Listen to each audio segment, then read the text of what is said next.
एक टीवी साक्षात्कार में डॉ. क्रिप्पन ने अपनी अभूतपूर्व खोज पर चर्चा की कि उन्होंने घातक कोशिकाओं को लक्षित करने के लिए खसरे के वायरस को आनुवंशिक रूप से बदल दिया है। वह बताती हैं कि अब तक जिस भी कैंसर रोगी पर उनका इलाज आजमाया गया है वह पूरी तरह ठीक हो गया है। 3 साल बाद दृश्य बदल जाता है। ये स्पष्ट है कि न्यूयॉर्क शहर अब आबाद नहीं है और बंजर भूमि में बदल गया है। शहर शांत है, राजमार्ग परित्यक्त कारों से अटे पड़े हैं और घास इमारतों और सड़कों को ढक लेती है। संसार का अंत निकट प्रतीत होता है। रॉबर्ट नेविल और उनका कुत्ता सैम परित्यक्त शहर में यात्रा कर रहे हैं। हिरणों का एक झुंड उसके रास्ते को पार करता है और वह तेजी से अपनी कार में उनका पीछा करता है। जब वह उन पर गोली चलाने की कोशिश करता है तो हमें पता चलता है कि यह एक शिकार है। हिरण अलग हो गया और एक गली से नीचे भाग गया जो परित्यक्त वाहनों द्वारा अवरुद्ध थी। नेविल हिरण को नीचे गिराने के प्रयास में पैदल ही उसका पीछा करता है। जब वह एक कोने का चक्कर लगाता है तो वह हिरण को अपनी नजरों में रखता है। तभी एक शेर जो संभवतः NYC चिड़ियाघर से भाग निकला था उसे पीट पीट कर मार डालता है। रॉबर्ट यह तय नहीं कर पा रहा है कि शेर और उसके परिवार के सामने आने पर उन्हें गोली मार दी जाए या उन्हें हिरण को संभालने दिया जाए। रॉबर्ट सैम को साथ लेकर चला जाता है क्योंकि इसी समय उसकी घड़ी का अलार्म बजने लगता है। नेविल का घर एक सामान्य अमेरिकी पृथक होने के बावजूद यह एक संघर्ष क्षेत्र के मध्य में स्थित प्रतीत होता है। ऐसा प्रतीत होता है कि सैम और रॉबर्ट ने एक सामान्य शाम टीवी देखते हुए और प्रसंस्कृत भोजन खाते हुए बिताई है। नेविल नहाने के बाद सभी दरवाजों और खिड़कियों को सुरक्षित करने, लॉक करने और बंद करने के लिए विशाल स्टील शटर का उपयोग करता है। हाथ में राइफल वह सैम के साथ बाथटब में सोता है जबकि घर चीखों की आवाज से भर जाता है। अपने सपनों में वह सैम, उसके पालतू जानवर मार्ले, उसकी पत्नी जो और उनके बच्चे को न्यूयॉर्क से भागने की कोशिश करते हुए देखता है। रॉबर्ट, एक सैन्य डॉक्टर, वायरस को रोकने के प्रयास में न्यूयॉर्क में अकेले रहने का विकल्प चुनता है। हम उसे सैन्य वर्दी पहने हुए देखते हैं। उन्होंने मार्ले को सूचित किया कि वे छुट्टी पर हैं। नेविल स्वप्न क्रम को तोड़ते हुए अपने एकाकी जीवन का सामना करने के लिए जागता है।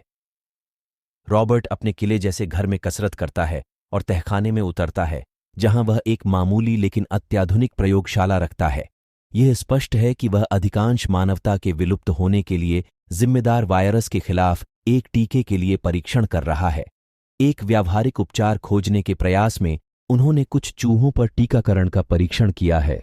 जाहिरा तौर पर सैकड़ों में से केवल एक को छोड़कर प्रत्येक चूहा अत्यधिक आक्रामकता प्रदर्शित करता है। रॉबर्ट चूहे पर ध्यान देता है और निर्णय लेता है कि वह विशेष पदार्थ मनुष्यों पर परीक्षण के लिए उपयुक्त है। बाद में जब रॉबर्ट एक वीडियो रेंटल कंपनी में जाता है तो वह अपने द्वारा स्थापित कुछ पुतलों से बात करता है जो मानव रूप के साथ उसकी एकमात्र मुठभेड़ है। ऐसा लगता है मानो उसने खुद को पागल होने से बचाने के लिए एक गेम बनाया हो।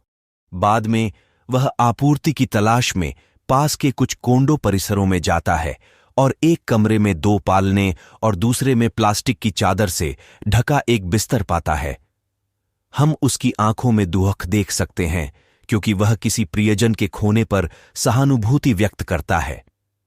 हम बाद में नेविल का रेडियो संदेश सुनते हैं जिसे सभी AM रेडियो स्टेशनों द्वारा प्रसारित किया जाता है। इसमें दावा किया गया है कि वह अभी भी जीवित है और वह हर दिन दोपहर से नए जीवित बचे लोगों का इंतजार करेगा। जब सैम की नजर फिर से एक हिरण पर पड़ती है तो रॉबर्ट और सैम उसके पीछे चले जाते हैं। जब हिरण एक पुरानी जमीनी स्तर की इमारत से टकरा जाता है तो रॉबर्ट सैम को रोकने की कोशिश करता है, लेकिन वह उसका पीछा करता है। चूंकि सैम वापस नहीं आ रहा है, रॉबर्ट इमारत में प्रवेश करता है। रॉबर्ट खराब रोशनी वाले कक्षों का सर्वेक्षण करता है। उसे एक पुराने डेस्क के नीचे हिरण और सैम के शव मिले। फिर जैसे ही रॉबर्ट पर एक संक्रमित पुरुष द्वारा हमला किया जाता है जो छाया से निकलता है, उसे गोली मार दी जाती है और मार दिया जाता है। सैम और रॉबर्ट इमारत से भागने लगते हैं। उनके बाद कुछ और संक्रमित निकलकर आ जाते हैं। वे दोनों उन सभी से लड़ने के बाद इमारत से बाहर निकलने में सफल हो जाते हैं। संक्रमित का नेता उनका पीछा करने में असमर्थ है। इसके तुरंत बाद रॉबर्ट संक्रमित लोगों में से एक के लिए जाल बिछाता है। वह सफल होता है और पकड़ी गई संक्रमित महिला को अपनी प्रयोगशाला में लौटा देता है। वह उस टीके की कोशिश करता है जिससे चूहा कम आक्रामक हो जाता है, लेकिन यह काम नहीं करता है और महिला गिर जाती है।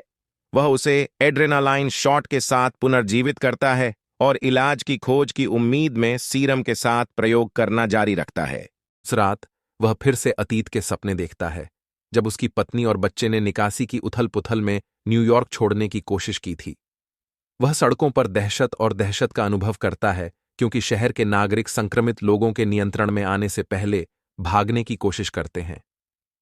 नेविल गहरे उदास चेहरे के साथ फिर से उठा। सुबह उसे एहसास हुआ कि यह उसका जन्मदिन है। जब वह वीडियो स्टोर पर जाता है तो उसे पता चलता है कि उसके पुतलों को हटा दिया गया है। वही जाल जो उसने एक दिन पहले उनके लिए बिछाया था, वही जाल रात के दौरान संक्रमित द्वारा बिछाया गया था। जाल का शिकार होने के बाद नेविल गिर गया। वह गंभीर रूप से घायल है, उल्टा लटका हुआ है और जब वह उठा तो खून बह रहा था। सैम धैर्यपूर्वक उसके आगमन का इंतजार कर रहा है। शाम ढलने से ठीक पहले वह खुद को मुक्त करने में सफल हो जाता है, लेकिन वह अपने चाकू पर हमला कर देता है और अपने पैर पर वार कर लेता है। फिर संक्रमित नेता संक्रमित कुत्तों के एक झुंड के साथ रॉबर्ट पर हमला करने के लिए तैयार दिखाई देता है। सैम उसका बचाव करने के लिए आगे आता है और वह अपनी कार में वापस रेंगने, पिस्तौल लेने और संक्रमित कुत्तों को मारने में सफल हो जाता है। काटने के घाव के कारण सैम को गिरते हुए देखकर वह उसे उठाता है और कार में बिठाता है। घर पहुंचने पर वह सैम को एक मेज पर बिठाता है और उसे एक प्रायोगिक टीका लगाता है। जब सैम नेविल को काटने की कोशिश करता है और उसके बाल झड़ने लगते हैं, तो टीका काम नहीं करता है और उसे उसका गला घोंट कर मारना पड़ता है, जबकि वह उसकी बाहों में छटपटा रही होती है। जैसे ही वह अपने अकेले दोस्त को विदा करता है, उसके गालों पर आंसू बहने लगते हैं। इसके बाद वह उसे सार्वजनिक स्थान पर जाकर दफना देता है। गुस्से में आकर वह सभी संक्रमित लोगों से भिड़ने का फैसला करता है। वह रात में सड़कों पर घूमने वाले संक्रमित लोगों की भीड़ में अपनी एसयूवी तेज गति से चलाता है। वह लगभग घाट से भागता है और दुर्घटनाग्रस्त हो जाता है और संक्रमित उसकी एसयूवी को पलट देता है। जैसे ही वह मरने वाला होता है, एक तेज रोशनी उस पर चमकती है और वह अंधेरा हो जाता है। अंधेरे में रहते हुए उसे अतीत के बारे में अधिक सपने आते हैं। इस बार उसका सपना उस हेलीकॉप्टर का है जिसमें उसकी पत्नी और बच्चा न्यूयॉर्क भाग गए थे। पास के एक हेलीकॉप्टर पर संक्रमित व्यक्ति ने हमला कर दिया और वह अपने परिवार को ले जा रहे हेलीकॉप्टर से टकरा गया। वह अपने घर में टीवी चलाने वाले श्रेक के पास उठता है और उसके चाकू के घाव पर टांके लगाता है। जिन लोगों ने उसे बचाया वे अन्ना और उसका बेटा एथन हैं, जिन्होंने रॉबर्ट का रेडियो संदेश सुना है और पिछले दिन उसे ढूंढने गए थे। एना न्यूयॉर्क छोड़ने और वर्मोंट में प्रतिरक्षा बचे लोगों की एक कॉलोनी में जाने की योजना बताती है। हालांकि रॉबर्ट इस बात पर जोर देते हैं कि वह अकेले रहना चाहते हैं और उन्हें विश्वास नहीं है कि ऐसी कोई जगह मौजूद है। बाद में उस रात रॉबर्ट ने संक्रमित को घर पर हमला करते हुए देखा। जब अन्ना ने एक रात पहले रॉबर्ट को बचाया था, तब वे उसके पीछे पीछे गए थे। रॉबर्ट की व्यापक घरेलू सुरक्षा के बावजूद संक्रमित लोग इतने अधिक हैं कि वे शटर तोड़कर घर में प्रवेश कर जाते हैं। रॉबर्ट, अन्ना और एथन नीचे बेसमेंट लैब में जाते हैं। उन्मत्त लड़ाई के दौरान रॉबर्ट ने देखा कि जिस संक्रमित महिला को उसने पहले पकड़ा था और जिस पर वायरस के टीके का परीक्षण किया था, वह अपने मानव रूप में वापस आ गई है।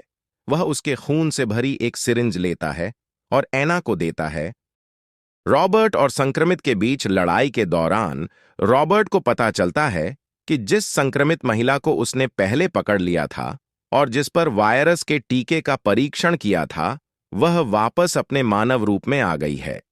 अल्फा वैम्पायर कांच के कक्ष में तितली के आकार में दरारें बनाता है, जो दर्शाता है कि वह मादा को वापस चाहता है। रॉबर्ट ने उसकी दवा की ड्रिप हटा दी और उसे ग्लास चैम्बर के बाहर ले जाकर कहा कि वह सुन रहा है। अल्फा पिशाच अन्य पिशाचों को रॉबर्ट पर हमला न करने का निर्देश देता है जो अब मादा को पिशाच रूप में वापस लाने के लिए टीकाकरण करता है। अल्फा पिशाच उसे उठाता है और अन्य पिशाचों के साथ चला जाता है, जबकि रॉबर्ट अपने प्रयोगों में कुछ पिशाचों को मारने के लिए उनसे माफी मांगता है। रॉबर्ट, अन्ना और एथन अब एक साथ रहते हैं और AM प्रसारण के माध्यम से अन्य मानव बचे लोगों की तलाश जारी रखते हैं।